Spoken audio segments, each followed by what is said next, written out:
আমাদের প্রস্তাব হলো, আমাদের দলের অভিমত হলো যে জুলাই সনদ এবং সংবিধানকে মুখোমুখি দাঁড় করানোর মতো কোনো বক্তব্য, কোনো কর্মকৌশল, কোনো কর্মপন্থাকে আমরা সমর্থন করি না। আমার দুই চোখ দুইটাই আমার দেহের জন্য প্রয়োজনীয়। ডান চোখও আমার জন্য প্রয়োজনীয়, বাম চোখটাও আমার জন্য প্রয়োজনীয়। এটা আমাদের দলীয় কনসেপ্ট।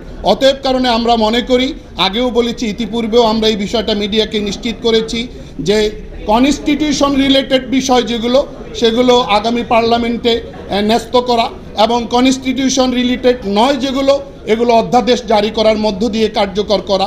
এই জায়গাটাতে এসে যদি আইনজ্ঞ যারা, বিশেষজ্ঞ যারা, তাদের কাছ থেকে কোনো আরও ভালো বেটার প্রস্তাব আসে এবং রাজনৈতিক দলগুলো যদি আরও সুন্দর কোনো দরজা ওপেন করতে পারে যেখানে সবাই আমরা একমত হব, সবার কল্যাণ আছে, দেশের কল্যাণ আছে, জাতির কল্যাণ আছে, নিঃসন্দেহে জমিয়ত উলামা ইসলাম বাংলাদেশ এই ধরনের সর্বসম্মত প্রস্তাবনা ইনশাআল্লাহ আন্তরিকতা প্রদর্শন করবে। আপনাদের সবাইকে ধন্যবাদ।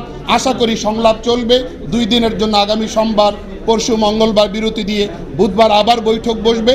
আমাদের দলগুলোকে বলা হয়েছে আপনারা পরস্পর একটু ডিসকাস করেন, আলোচনা করেন, একটা ভালো জায়গায় আমরা উপনীত হতে পারি না। আমরা এই উদ্যোগ এবং প্রক্রিয়াকে দলের পক্ষ থেকে স্বাগত জানাই। আমরাও দলীয় ফোরামে ইনশাআল্লাহ চেষ্টা করব আরও বেটার কিছু নিয়ে কমিশনের কাছে আবার উপস্থিত হওয়া যায় কিনা। ধন্যবাদ আপনাদের।